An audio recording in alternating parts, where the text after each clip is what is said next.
NFC award اور وہ ساری چیزیں جو ملک کے لیے بہتر ہو سکتی ہیں وہ ہم نے کی. جو بھی لمیٹڈ ریسورسز ہوتے ہیں، ایون آپ نے دیکھا ہوگا کہ جو بجٹ کے جب ہمارے پاس 2008 میں جب حکومت آئی تھی تو اس وقت سارے یہ نون لیگ تو کوئٹ کر گئی تھی کابینہ سے کہ خزانے خالی ہیں، ہم اس خزانے کے ساتھ جو ہے کیا ڈیلیور کریں گے عوام کو. لیکن پاکستان پیپلز پارٹی نے جو ہے اس چیلنج کو قبول کیا. ہم نے بے نظیر انکم سپورٹ جیسا پروگرام جو ہے وہ جو پوری ایشیا میں اس کو مانا گیا، ہم نے وہ پروگرام دیا لوگوں کو، جو ہے وہ ہم نے روزگار دیا. ہم نے جو ہے وہ بہت سارے ایسے NFC ایوارڈ کا ہم نے جو ہے وہ اس پہ کیا. جو 17th امینڈمنٹ ہم نے کی جو صوبوں کو خود مختاری دینی تھی وہ ہم نے کیا. تو یہ ساری چیزیں جو دیکھیں آپ کا پہلا اسٹیپ ہوتا ہے لا کا، اس کے بعد ہوتی ہے امپلیمنٹیشن. ہم نے لا کے ساتھ ساتھ امپلیمنٹیشن کو بھی جو ہے انشور کیا ہے. تو یہ ساری چیزیں جو ہوتی ہیں، لیکن جو ڈیو کریڈٹ جس کا ہو اس کو دینا چاہیے میڈیا کو بھی اور تمام لوگوں کو. اور اگر COD کی بھی بات کرتے ہیں تمام جماعتوں کو بٹھانے کی، وہ بھی پاکستان پیپلز پارٹی نے کی. اگر دوسرے سیکنڈ COD کی بھی بات کرتے ہیں تو وہ بھی چیئرمین بلاول بھٹو صاحب نے کی. اور چارٹر آف اکانومی کی بھی جو بات کی وہ آصف علی زرداری صاحب نے کی. تو یہ ساری چیزیں ہیں جو میں سمجھتی ہوں کہ ہم اس چیز پہ بلیو کرتے ہیں بالکل کہ بے شک اتنا کچھ کرنے کے بعد بھی آپ پھر پنجاب سے کیوں نہیں جیتتے پارٹیز کے ساتھ، لیکن ہم اس چیز پہ بلیو کرتے ہیں کہ اس ملک کا مسائل کا حل جو ہے تمام اسٹیک ہولڈرز کو جو ہے وہ ایک پیج پہ ہو کر ہی نکالا جا سکتا ہے. خواہ وہ اخلاقیات کا ہو، خواہ وہ اکانومی کا ہو، خواہ وہ سیاسی ایشوز ہوں. تو یہ ساری چیزیں ہیں جو تمام جماعتوں کو جو ہے وہ کوئی بھی ایک جماعت سولو فلائٹ نہیں کر سکتی. میں یہ بالکل ہم اس چیز کو مانتے ہیں کہ لیکن وہ تمام جماعتوں کے پاس جو ہے اس ملک کی مسائل کا حل ہے وہ ہم سب کو بیٹھنا. اور ہم ان جماعتوں کے ساتھ میری آواز نہیں پہنچ رہی. اب چلیں جی ایک وقفہ لیتے ہیں جی وقفے کے بعد واپس لوٹ کر آئیں گے تو پھر بات کو آگے بڑھائیں گے. میرے ساتھ رہیے.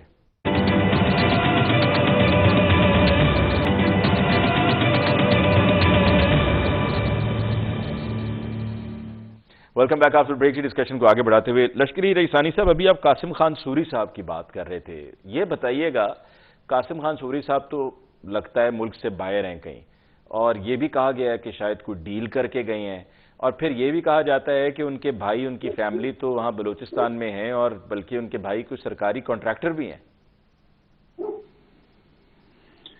یہ پتہ نہیں کہاں ہیں، باہر ہیں یا کیسے ہیں. بنیادی طور پہ کہ اگر انسان کا مٹی کے ساتھ تعلق ہو اور اپنے مٹی کے ساتھ اس کو عشق ہو تو پھر ہر حالت میں ملک میں ہی رہتا ہے. یہ میں آپ کو بتاؤں. اب کانٹریکٹر تو پالیٹکس میں آج کل حاوی ہیں. آپ اندازہ لگائیں کہ کچھ عرصے پہلے جو سب سے بڑا کانٹریکٹر ZKB اس کو بریگیڈیئر خالد فرید لایا اور PTI والوں نے پٹا ڈالا اس کے گلے میں. اس قسم کے تو بربادی. اس لیے پولیٹیکل پارٹیز الیکٹیبلز تلاش کرتے ہیں، اور الیکٹیبلز ایک پولیٹیکل پروجیکٹ کا حصہ ہوتے ہیں. ان کو کہیں نہ کہیں ٹرانسفر پوسٹنگ کیا جاتا ہے ان کا. حالانکہ یہ سیاسی جو ہے کنگال پن کا شکار ہے کہ پولیٹیکل پارٹیز اپنے منشور آئین اور پروگرام کے مطابق لوگوں کو اپروچ نہیں کر سکتے ہیں. ان کے پاس پارٹی تنظیم کا فقدان ہوتا ہے، تو پھر وہ جو جعلی الیکٹیبلز ہیں جن کا پوسٹنگ کہیں نہ کہیں ہو رہا تو ان کو لاتے ہیں. اب یہ بھی اگر باہر چلے گئے تو ان کو کیا پرابلم ہوگا، کیونکہ ان کا تو کوئی ایسا بڑا پولیٹیکل یا سوشل یا ہسٹوریکل سٹیک اس صوبے میں نہیں ہے، تو چلے جائے، اس کو ان کو کیا فرق پڑے گا. ٹھیک. تو آپ کی نظر میں اب ان کی واپسی نہیں ہے؟ نہیں، مجھے یہ پتہ نہیں. آ جائیں، اگر ان کا وطن ہے آ جائیں، کیا مسئلہ ہے. لوگ جیلوں میں گزارتے ہیں، آپ کو وہ بھی آ جائیں. ٹھیک. آپ کو آگے بلوچستان کا کیا منظرنامہ نظر آ رہا ہے الیکشنز کے نتائج کو لے کر؟ کیونکہ یہ جو اتحاد چل رہے ہیں، سرفراز بگٹی صاحب پیپلز پارٹی میں شامل ہو گئے، ادھر سننے میں آ رہا ہے کہ ان کے مقابلے میں شاہزین بگٹی صاحب کنٹیسٹ کریں گے. تو کیا سچویشن چل رہی ہے بلوچستان میں؟ دیکھیں، پہلے ایک کنگز پارٹی بنایا گیا، اب کنگز پارٹی کو تقسیم کر دیا گیا ہے بڑے پولیٹیکل پارٹیز میں، تاکہ آئندہ آنے والے دنوں میں جو مخلوط حکومت بنے گا وہ بلوچستان کے ایشوز پہ خاموش ہو. کیونکہ ریکودک کے سلسلے میں جو اربوں ڈالر آئے گا اس کو بھی تو لوٹنا ہے نا. تو بلوچستان میں تو اگر جب تک پولیٹیکل پروسیس کو پولیٹیکل پروجیکٹ کے تحت کنٹرول کیا جائے گا حالات ٹھیک نہیں ہوں گے. بہرحال شاید طاقتور طبقہ یہ سمجھتا ہے جب لوگ پالیٹکس سے تنگ آ کے بغاوت کریں گے, ان کو دہشت گرد کہہ کے قتل کیا جائے گا, اور ایک طبقہ بنائے جو مسلسل مذمت ہی کرتے رہیں گے اس فساد کا, تو اور کوئی ڈیلیورنس نہیں ہوگا. مگر میں ہی سمجھتا ہوں کہ جس طریقے سے پالیٹکس کو بلوچستان میں کنٹرول کیا جاتا ہے وہ آئندہ آنے والے دنوں میں ٹھیک نہیں ہے, اور مزید یہاں خرابی آئیں گے. تو آپ کی نظر میں ہمیشہ چیف منسٹر بلوچستان سلیکٹڈ ہوتے ہیں؟ ہمیشہ ہوتے نہیں ہیں, کہیں نہ کہیں ان کو انجینئر کیا جاتا ہے, یا پھر جب وہ کام کرنے کے لیے آتے ہیں تو پھر یہاں فسادات کروائے جاتے ہیں. ٹھیک. صدیق الفاروق صاحب آپ کی طرف آتے ہیں. آپ نے ابھی روبینہ صاحبہ کو سنا کہ سب کام تو پاکستان پیپلز پارٹی کے کیے ہوئے ہیں, آپ کی پارٹی نے تو کچھ نہیں کیا, صرف اپنے نام ہی ساتھ میں ٹیگ لگاتے رہے ہیں. انہوں نے بتایا کہ 2009 میں کس طریقے سے جو کوششیں کی گئیں آصف علی زرداری صاحب کی طرف سے, اور یہ ویسے ایک بات وہ کہنا شاید مس کر گئیں کہ 2009 میں جب آصف علی زرداری صاحب صدر تھے تو انہوں نے جا کے یورپ میں, یورپین یونین میں یہ کہا کہ ہمیں ایڈ نہیں, ہمیں ٹریڈ چاہیے, جس کے اوپر بعد میں پھر دیگر اور بھی گورنمنٹس نے اسی کو لے کر چلے. تو وہ کہتی ہیں کہ جی سب تو ہمارا کیا ہوا ہے, آپ نے کیا کیا ہے؟ سی پیک آپ کہتے ہیں آپ نے کیا, وہ کہتے ہیں ہم نے کیا ہے. پہلی بات تو یہ ہے, وہ کہتی ہیں ہنستے والے ہنستے رہیں. جی. وہ جب روانی میں یہ فرما رہی تھی نا کہ ہم نے کہیں کوئی مقدمے نہیں واپس کروائے, تو میں ہنس رہا تھا کہ یہ NRO پتہ نہیں کس نے کیا تھا. وہ تو دوسری بات یہ ہے NFC ایوارڈ جو ہے اس کی بات فرما رہی ہیں. NFC ایوارڈ 2 دفعہ نواز شریف کے دونوں ادوار میں ہوا, اور ایک یہ آخری جو دوسرا NFC ہوا اس میں تو پنجاب کے چیف منسٹر شہباز شریف صاحب نے پنجاب کے حصے کے 10 ارب روپے سندھ کو دیے, کیونکہ قائم علی شاہ صاحب نے کچھ فنڈز کی کمی کا وہاں تذکرہ تو کیا. رائلٹی بھی معاملہ ہے نا, NFC کے ذریعے تو رائلٹیز تھی نا, ہر صوبے کو اس کی رائلٹی ملنی تھی. اپنے حصے کے 10 ارب روپے دی, تو اس میں جو بھی تھا, میں تو جو بات کہہ رہا ہوں میں ریکارڈ پہ کہہ رہا ہوں, اور اس کو چیک کر لیجئے, اور وہ میری بہن جو ہیں وہ بھی ضرور چیک کریں. وہ کہتی ہیں ہم نے روزگار دیا. بھائی آپ نے لوڈ شیڈنگ 4 گھنٹے کی لوڈ شیڈنگ جو ہے وہ پرویز مشرف سے ورثے میں لی, آپ نے 20 گھنٹے تک پہنچا دی. فیصل آباد بند, دوسری شہر ایسے صنعتی بند. تو جب صنعت بند ہو جائے تو وہ روزگار ملتا ہے یا روزگار ختم ہوتا ہے؟ آپ کا یہ دعویٰ کہ ہم نے روزگار دیا, لوڈ شیڈنگ آپ نے 20 گھنٹے کی دی, زراعت برباد ہوئی, جبھی تو پنجاب سے آپ کا بوریا بستر جو ہے وہ لپیٹ دیا گیا.